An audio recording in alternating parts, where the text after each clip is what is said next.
Hey guys, welcome back to the Stanley Parable. My name is Pengy. Let's find more secrets, shall we?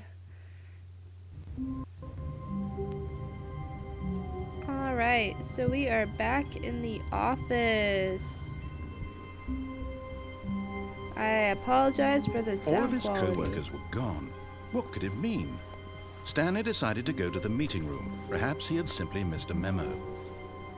One moment, guys. Alright, so I'm sorry about the sound quality. Hopefully it doesn't get any worse than this little static. Hopefully I can get this fixed in a week. Alright guys, let's get back and try to find some cool secrets. Da-ba-da, walking through, we come to a set. When Stanley came to a set of 2 open doors, he entered the door on his left.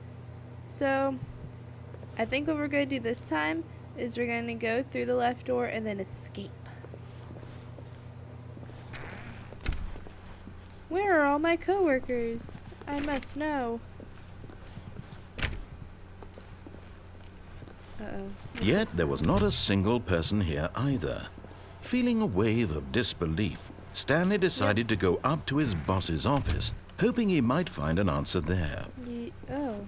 Coming to a staircase, Stanley walked upstairs to his boss's office. Okay, we're going to go downstairs actually.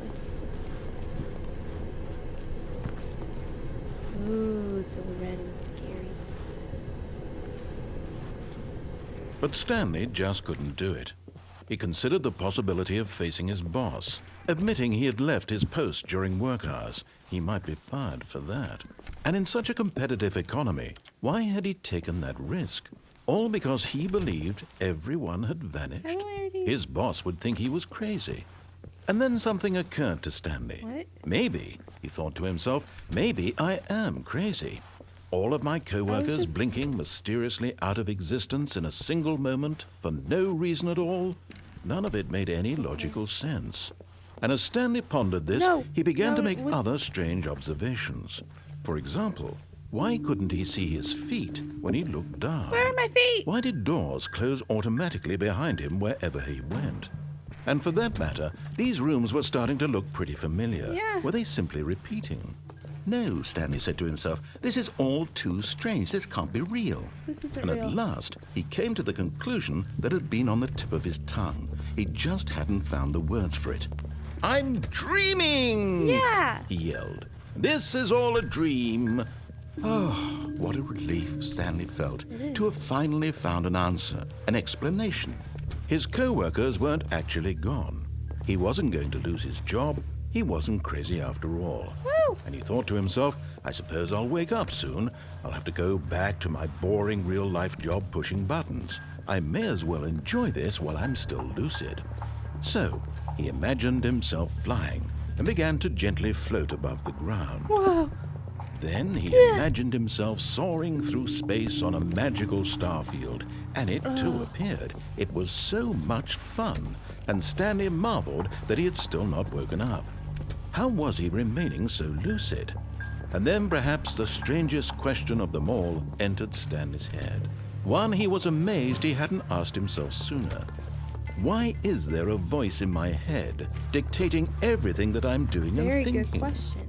Now the voice was describing itself being considered by Stanley, who found it particularly strange. I'm dreaming about a voice describing me, thinking about how it's describing my thoughts, he thought. And while he thought it all very odd and wondered if this voice spoke to all people in their dreams, the truth was that, of course, this was not a dream. How could it be?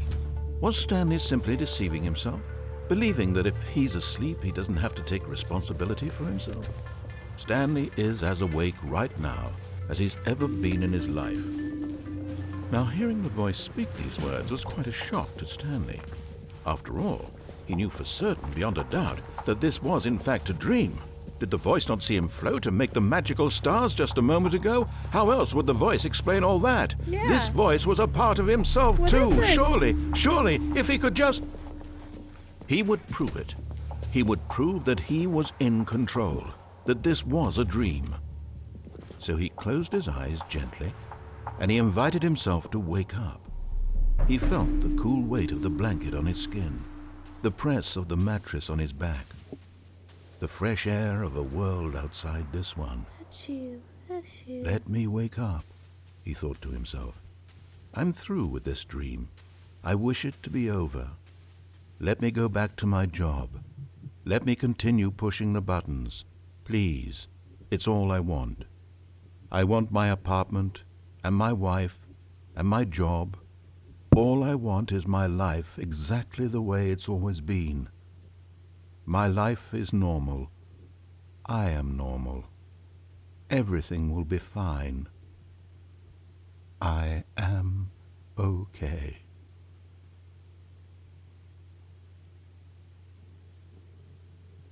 Nope, we're still here. Stanley began screaming. Please, someone, wake me up. My name is Stanley. I have a boss. I have an office. I am real. Please, just someone tell me I am real. I must be real. I must be. Can anyone hear my voice? Who am I? Who am I? And everything went black. This is terrifying. This is the story of a woman named Mariella. Excuse me? Mariella woke up on a day like any other. She arose, got dressed, gathered her belongings, and walked to her place of work. But on this particular day, her walk was interrupted by the body of a man who had stumbled through town talking and screaming to himself, and then collapsed dead on the sidewalk. And although she would soon turn to go call for an ambulance, for just a few brief moments, she considered the strange man. He was obviously crazy. This much she knew. Everyone knows what crazy people look like. And in that moment, she thought to herself how lucky she was to be normal. I am sane. I am in control of my mind. I know what is real and what isn't. It was comforting to think this, and in a certain way, seeing this man made her feel better. But then she remembered the meeting she had scheduled for that day. The very important people whose impressions of her would affect her career, and by extension, the rest of her life. She had no time for this, so it was only a moment that she stood there, staring down at the body. And then she turned and ran. Didn't even call the ambulance. What kind of lady are you? Alright, guys. That was this episode of the Stanley Parable. I'm so sorry for the sound quality. I'm trying to get it fixed as fast as I can. I don't know what's wrong. Anyway, to review this episode, just saying, if you see somebody dead on the sidewalk, you don't just look at it, contemplate your life, and then walk away.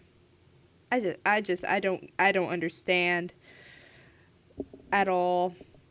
I mean, you call somebody, like police, because you don't know. Maybe people will blame you. Like, they saw the body. They did nothing about it. They must have done it.